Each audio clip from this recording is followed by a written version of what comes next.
Guarantee ଦେଉଛି ଏହି number ଲେଖିକି ତକିଆ ତଳେ ରଖିଦିଅନ୍ତୁ। ସେ ନାରୀ ରାତିଦିନ ତୁମ ପାଖକୁ ଆସିବ, ଯାହା ଚାହିଁବେ ତାହା କରିବ। ଆଜ୍ଞା ହଁ, ଯଦି ଆପଣ କେଉଁ ଝିଅକୁ ମନେ ମନେ ଭଲ ପାଉଛନ୍ତି, ପଡ଼ିଶା ଘର ସୁନ୍ଦରୀ ଭାଉଜ ଆଡ଼କୁ ଆକର୍ଷିତ ହେଉଛନ୍ତି, ତାକୁ ପଟେଇବାକୁ ଚାହୁଁଛନ୍ତି, ତାଠାରୁ ନିଜର ମନ ମୁତାବକ କାମ ହାସଲ କରିବାକୁ ଚାହୁଁଛନ୍ତି, ତେବେ ଆଜିର ଏହି ଭିଡ଼ିଓଟି ଆପଣଙ୍କର କାମରେ ଆସିବ। କାରଣ ଆଜିର ଏହି ଭିଡ଼ିଓଟିରେ ମୁଁ ଆପଣଙ୍କ ପାଇଁ ଏମିତି ଏକ ମହାଶକ୍ତିଶାଳୀ ବଶୀକରଣ ନମ୍ବର ନେଇ ଆସିଛି। ଏହି ନମ୍ବର ସହିତ ଆପଣ ଯେଉଁ ଝିଅ ବା ନାରୀର ନାମ ଲେଖିକି ତକିଆ ତଳେ ରଖିଦେବେ, ସିଏ ସେହି ସମୟଠାରୁ ଆପଣଙ୍କ ଆଡ଼କୁ ଆକର୍ଷିତ ହେବାକୁ ଲାଗିବ। ରାତି ଦିନ ଆପଣଙ୍କ ପାଖକୁ ଆସିବ, ଯାହା ଚାହିଁବେ ତାହା କରିବ। ଏହି ନମ୍ବର ଏତେ ଶକ୍ତିଶାଳୀ କି ଏହାର ପ୍ରୟୋଗ କେବେ ବି ଖାଲି ଯାଏନି। ତେଣୁ ମୋର ଅନୁରୋଧ କି ଏହାକୁ ଆପଣ ଭାବିଚିନ୍ତିକି ପ୍ରୟୋଗ କରିବେ।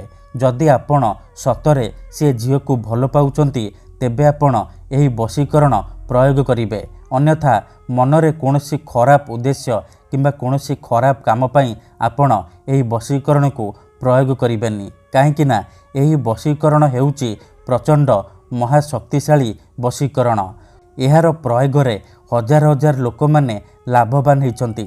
ଆଶା ଛାଡ଼ି ଦେଇଥିବା ଲୋକ ମଧ୍ୟ ନିଜ ପ୍ରେମକୁ ଫେରି ପାଇଛି। ବିନା ମନ୍ତ୍ର, ବିନା ତନ୍ତ୍ର, ବିନା କିଛି ଜିନିଷ ଖୁଆଇ ପିଆଇ ଆପଣ କେବଳ ନମ୍ବରର ସାହାଯ୍ୟରେ ଝିଅ ପଟେଇ ପାରିବେ। ବିବାହିତା ନାରୀକୁ ପଟେଇ ପାରିବେ।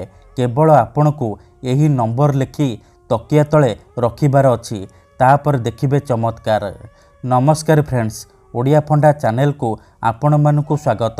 ଆଜିର ଏହି ଭିଡ଼ିଓଟିରେ ମୁଁ ଆପଣଙ୍କୁ ଶିଖେଇବି ଝିଅ ପଟେଇବା ପାଇଁ ବଶୀକରଣ ନମ୍ବର, ନାରୀ ମୋହିନୀ ବଶୀକରଣ ନମ୍ବର, ଯାହାର ପ୍ରୟୋଗରେ ଆପଣ କେଉଁ ବି କୁଆଁରୀ ଝିଅ ବା ପଡ଼ିଶା ଘର ଭାଉଜ କିମ୍ବା ବିବାହିତା ନାରୀକୁ ମୁହୂର୍ତ୍ତକ ଭିତରେ ନିଜ ବଶରେ କରିପାରିବେ। ତାକୁ ପଟେଇ ତାଠାରୁ ନିଜର ମନ ମୁତାବକ କାମ ହାସଲ କରିପାରିବେ। ଯେଉଁ ଝିଅ ଆପଣଙ୍କୁ ଭାव ଦେଉନଥିଲା, ଆପଣଙ୍କୁ ଇଗ୍ନୋର କରୁଥିଲା, ସେ ଝିଅ ନିଜେ ଆସି ଆପଣଙ୍କ ସହିତ କଥା ହେବ, ଆପଣଙ୍କୁ ଭଲ ପାଉଛି ବୋଲି କହିବ। ଯେଉଁ ପଡ଼ିଶା ଘର ଭାଉଜ ବା ବିବାହିତା ନାରୀକୁ ଆପଣ ଦିନରାତି ଭାବୁଛନ୍ତି, ତାର ସୁନ୍ଦରତାକୁ ଦେଖି ତା ଆଡ଼କୁ ଆକର୍ଷିତ ହେଉଛନ୍ତି, ସେ ନାରୀ ବା ଭାଉଜ ହାତ ଧରିକି ରୁମକୁ ଡାକିବ, ଯାହା ଚାହିଁବେ ତାହା କରିବ। କୌଣସି ପ୍ରକାର ବାଧା ଦେବ ନାହିଁ। ଏହି ବଶୀକରଣ ସାହାଯ୍ୟରେ ଆପଣ ବର୍ଷ ବର୍ଷ ଧରି ଭାଙ୍ଗି ଯାଇଥିବା ପୁରୁଣା ପ୍ରେମକୁ ଫେରାଇ ଆଣିପାରିବେ। ଶାଶୁ, ନଣନ୍ଦ, ଦିଅର, ଭାଉଜ କାହାକୁ ବି ନିଜ ବଶରେ କରି ତାଠାରୁ ନିଜର ମନ ମୁତାବକ କାମ ହାସଲ କରିପାରିବେ। କେବଳ ଆପଣଙ୍କୁ ଏହି ନମ୍ବର ଲେଖି ତକିଆ ତଳେ ରଖିବାର ଅଛି। ତାପରେ ଦେଖିବେ ଚମତ୍କାର। କେତେଥର ଏମିତି ହେଇଥାଏ କି ଆମେ ଯେଉଁ ଝିଅକୁ ଭଲ ପାଉ, ସିଏ ଆମକୁ ଭଲ ପାଏନି, ଅନ୍ୟ କାହାକୁ ଭଲ ପାଏ, ଆଉ ଆମେ ତା ପଛରେ ଗୋଡ଼େଇ ଗୋଡ଼େଇ ନିଜର ସବୁ ସମୟ ସାରିଦେଉ।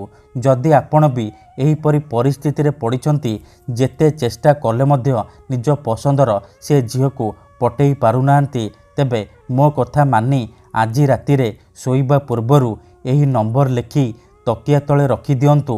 ଗ୍ୟାରେଣ୍ଟି ଦେଉଛି, ଯେଉଁ ଝିଅ ପଟୁନଥିଲା, ସେ ଝିଅ ଆପଣଙ୍କୁ ଦେଖିବା ମାତ୍ରେ ନିଜେ ଆସି ଆପଣଙ୍କ ସହିତ କଥା ହେବ, ଆପଣଙ୍କୁ ଭଲ ପାଉଛି ବୋଲି କହିବ। ଆପଣଙ୍କ ପ୍ରେମରେ ଏମିତି ଦିବାନୀ ହେଇଯିବ କି ଆପଣଙ୍କୁ ନ ଦେଖି ଗୋଟେ ମୁହୂର୍ତ୍ତ ବି ରହିପାରିବନି। ତେବେ ଏହି ବଶୀକରଣ ଆପଣ କିପରି କରିବେ, କେମିତି କରିବେ, ଏହାର ପ୍ରୟୋଗ ବିଧି କ'ଣ, ମୁଁ ଆପଣଙ୍କୁ ଶିଖେଇବି। ସମ୍ପୂର୍ଣ୍ଣ ପ୍ରୟୋଗ ବିଧି ଠିକ୍ ଭାବରେ ଶିଖେଇବି।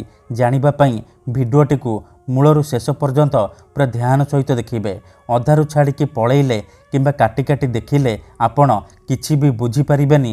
ପରେ କମେଣ୍ଟ କରିବେ, ଗୁରୁଜୀ ଆପଣଙ୍କର ବଶୀକରଣ କାମ କରୁନି। ଦେଖନ୍ତୁ, ମୁଁ ଆପଣଙ୍କୁ ସବୁ ଭିଡ଼ିଓରେ କହୁଛି, ମନ୍ତ୍ର, ତନ୍ତ୍ର, ଯନ୍ତ୍ର, ବଶୀକରଣ ଏମିତି ସେମିତି କାମ କରେନି। ମନରେ ସମ୍ପୂର୍ଣ୍ଣ ବିଶ୍ୱାସ, ନିଷ୍ଠା ଆଉ ଏକାଗ୍ରତାର ସହିତ ଆପଣଙ୍କୁ ଏହି ବଶୀକରଣ କରିବାକୁ ପଡ଼ିବ। ତେବେ ଯାଇ ମୁଁ ଆପଣଙ୍କୁ ଗ୍ୟାରେଣ୍ଟି ଦେଉଛି, ଆପଣ ଯେତେ ସୁନ୍ଦରୀ ଝିଅକୁ ଚାହିଁବେ ପଟେଇ ପାରିବେ, ସୁନ୍ଦରୀ ଭାଉଜକୁ ପଟେଇ ପାରିବେ, ତାଠାରୁ କିଛି ବି କାମ ହାସଲ କରିପାରିବେ।